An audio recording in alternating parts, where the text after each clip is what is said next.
Werewolves? Who wolves? When wolves? Why wolves?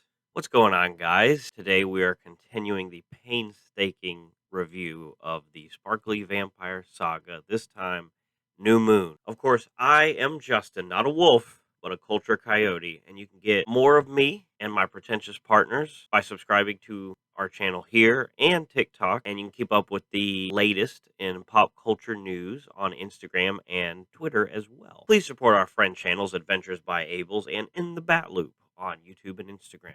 If you like creative designs, you can also head over to Pretentious Pop Culture's artist website, jakesdesignsrw.com, where you'll find all kinds of clothing products from comic book inspired shoes to unique swimwear and even some pretentious pop culture merchandise.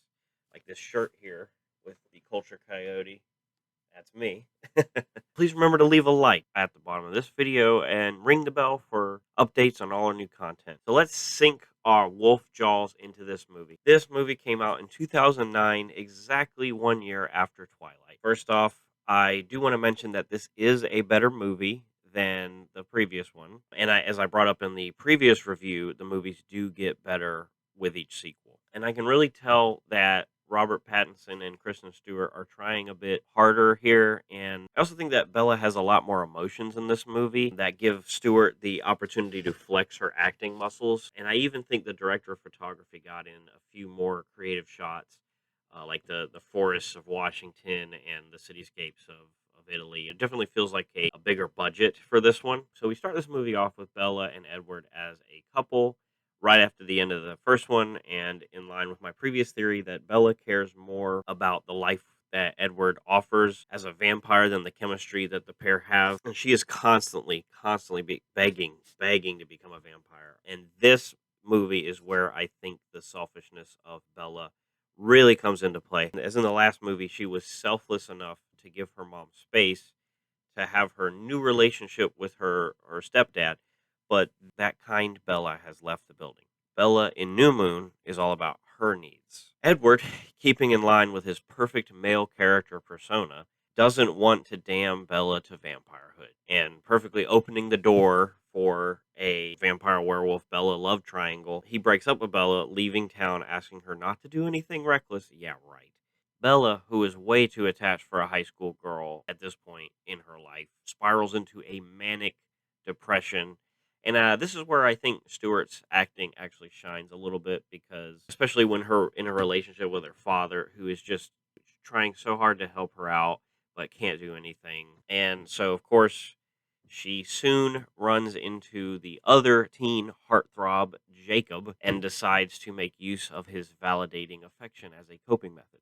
This further cements Bella's character as a selfish and reckless girl who has no independence whatsoever. This worries me for young girls who might see her as a role model, as most of her coming decisions here are self destructive and thoughtless, and even to an extent cruel. I will, however, concede that this is probably a realistic take on how an infatuated vampire's thrall might act upon their lord's departure. Bella scavenges some broken down dirt bikes from the junkyard and brings them to Jacob's garage in the hopes that they might have this project that will allow her to occupy her thoughts, take her mind off of Edward. But is that really her intention?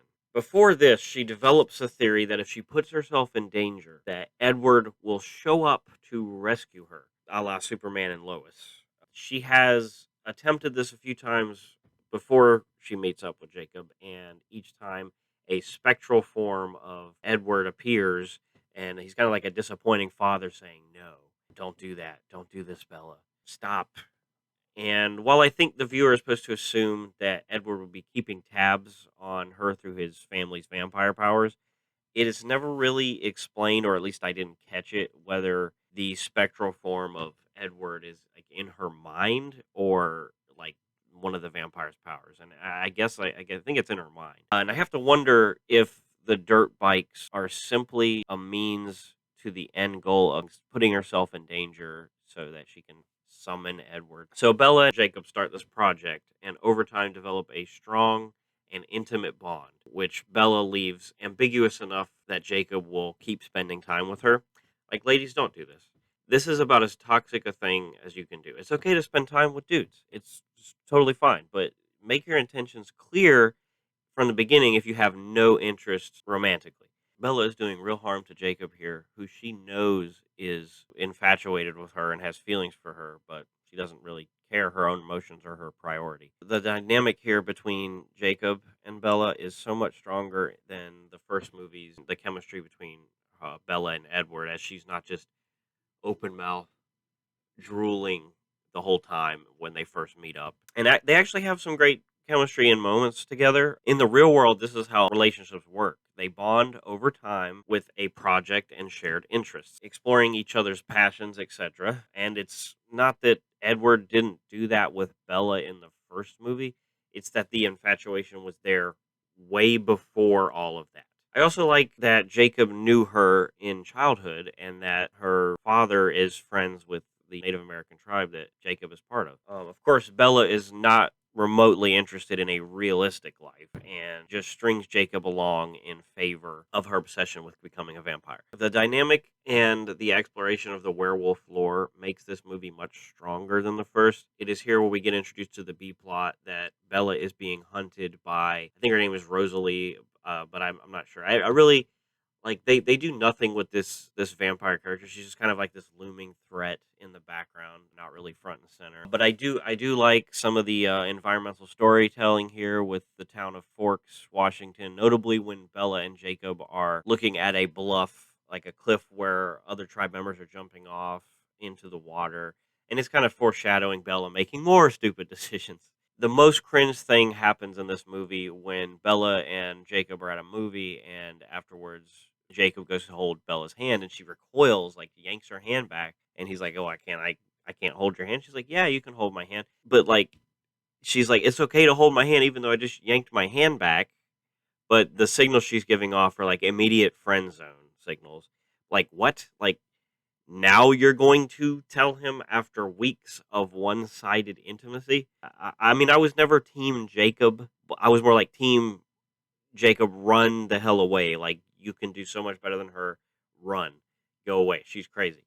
And this is where Jacob, like right at this moment, also becomes toxic. He's fine up till now, and this is explained later on, but he turns into like a Kyle here, and he insults like alpha male the other guy friend that Bella saw the movie with for being like a wimp. And Jacob immediately becomes self aware of what he's just done, and he runs away. And Jacob and Bella stop seeing each other for a while, and bravo to Jacob. This is a very mature thing to do. But of course, he's turning into a werewolf here. So he's like, I don't want to put Bella in danger. So I want to make sure that she's coming first. And he's going to be like the bigger guy and leave. But of course, rather than go get therapy, Bella becomes super dependent on Jacob's affection, and of course just naggingly seeks him out, becoming like, even though he's like, no, stay away from me, after she's already established like, I'm not interested in you romantically, she's still like going after him like she is. Really confusing to the dudes. Like, ladies, don't do that. That's horrible.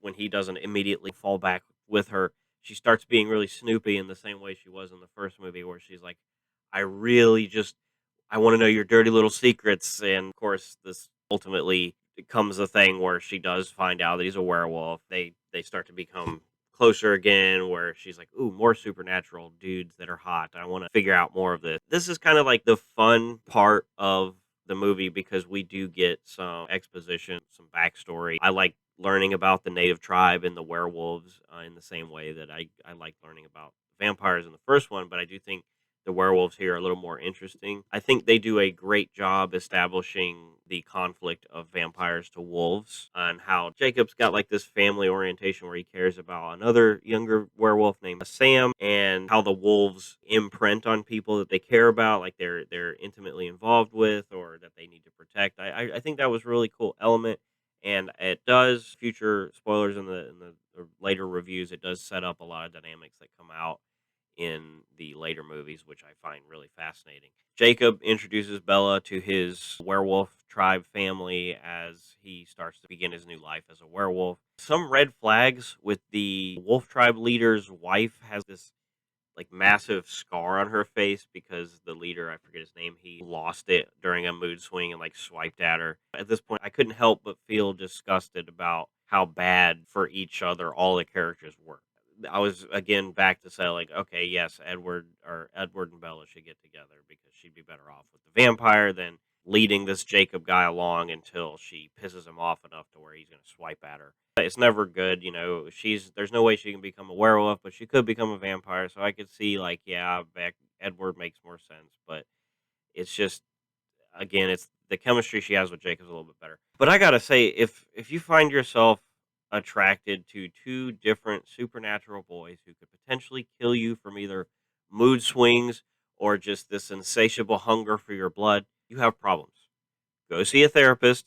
This is not healthy. This is not healthy coping. This is continuously putting yourself in danger because you are selfishly infatuated with two supernatural beings. I get it. They're cool, they're different, you hate the mundane, whatever, but it's not it just makes you feel like a more of a selfish character. Of course, this isn't an option. She can't go to therapy because she needs their protection from Rosalie, the or bad vampire girl A or whatever her name was. Eventually Bella gets sad again and goes to the bluff, diving off, trying to put herself in danger to get Edward to come back. This is a really cool shot. Like I like the staging of the bluff and how cool everything looks. I like when she jumps in the water and Rosalie the vampire is swimming at her like a predator. There's all kinds of cool effects going on. Bella starts to drown and Edward appears. She's like dreaming that Edward's going to save her, but instead Jacob saves her. And this is kind of like Bella having that hero complex again, just like in the first one when Edward saved her from the truck, where she's like, "Oh, now that he saved your life, you're having stronger feelings for him." This just proves again that Bella is crazy and that Jacob should just go find himself a nice wolf girl, but instead falls even harder for Bella, almost kissing her when they get back to her house. And I forgot to say, Alice had shown up earlier, my favorite of the Cullen family. Right before they kiss, they're interrupted by a phone call from Edward, who Jacob picks up. Of course, the love triangle must continue. So Edward thinks that Bella's dead, and Jacob tells him that Bella's dad is preparing for a funeral, which is not Bella's, but Edward, of course, thinks it is. Bella loses it when she finds out that Edward was on the phone and Jacob didn't give it to her. She reverts back into her vampire thrall state of like, "Give me the phone, why didn't you?" Alice informs Bella that Edward has reserved himself he's going to commit suicide. Like he's basically suicide by vampire cop. He's going to expose himself to the humans in Italy so that the Volturi, the heads of the vampire order, will execute him for doing so. So, yay, more immature and toxic decision making all around. Bella decides to leave her dad again with no explanation to go save Edward in Italy, even if it means not attending one of her father's best friend's funeral, which I guess is selfless but also selfish. Like I don't understand why Alice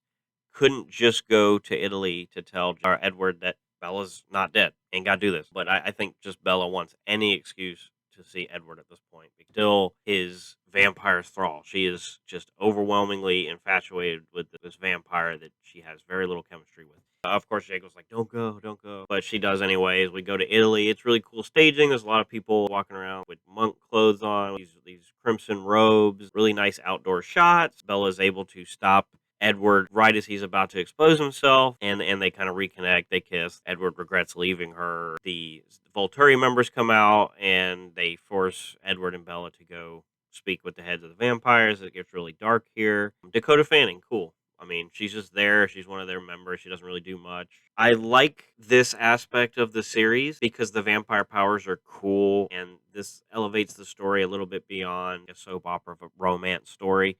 Michael Sheen looks the part as the leader, but his acting just feels so out of place between the other people acting. He just feels like a weird side thing. He doesn't really fit the tone of the overall movie. We get the reveal that Bella is a shield, so powers don't work on her. The Volturi decide to kill her because you know too much. You're a liability. You're going to make things bad for us. And this ensues a really badly choreographed and just not that exciting vampire fight where Edward's trying to save Bella from the other vampires. It's just a weird setup. Like nobody's really trying too hard either way. And Bella's like, "No, don't kill him. Kill me instead. I don't want him to die." And it's like, duh, she's a vampire thrall. Of course she would say that. That's what a vampire slave would do to someone who's going to kill their vampire. This surprises them, Volturi, where, oh, you're going to sacrifice yourself for a vampire? You do that? They do like the aspect of, oh, she's a shield. Let's just make her a vampire. So Alice is like, she will be a vampire. I've seen it in the future. They decide, yes, we'll let you live, but Bella's got to be a vampire. She's got to join our ranks.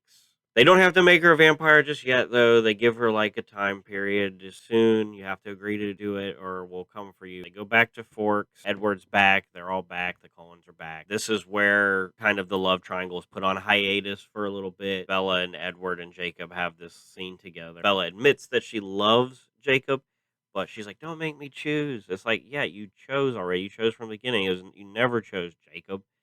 It's Edward, and you've gotten him infatuated enough with you over the months so that now he thinks you love him, and because you didn't make it clear, and now he's a toxic beta male trying to go after her. We got the characters really brought to where we need them to be. There's a nice established moment where, yes, Bella will be a vampire. Overall, I think this movie, despite its flaws, is a bit better than the last. It feels more expensive and the characters have a lot more to do. The expansion of the lore makes me curious to continue the story, especially Bella's looming vampire fate. Taylor Lautner's acting is pretty baseline throughout the franchise. It's good. It doesn't really get better with each installment. It's just he's good. He's not bad. He's good. Not great. But he's good. But there is a slight visible improvement in Stewart's acting. It does get better in the next movies. Both her and her character evolve with each movie coming out. This does feel like a bit of a do-over of the first movie in the sense that it's like girl sad meets supernatural heartthrob with powers and has feelings about said dude until bad guy attacks. It's kind of like a bit of the same journey of watching a romance develop throughout 2 hours of a movie. But I suppose this was necessary setup for the future installments. And I do like the characters a little bit better at the end of this than I did at the end of the first movie.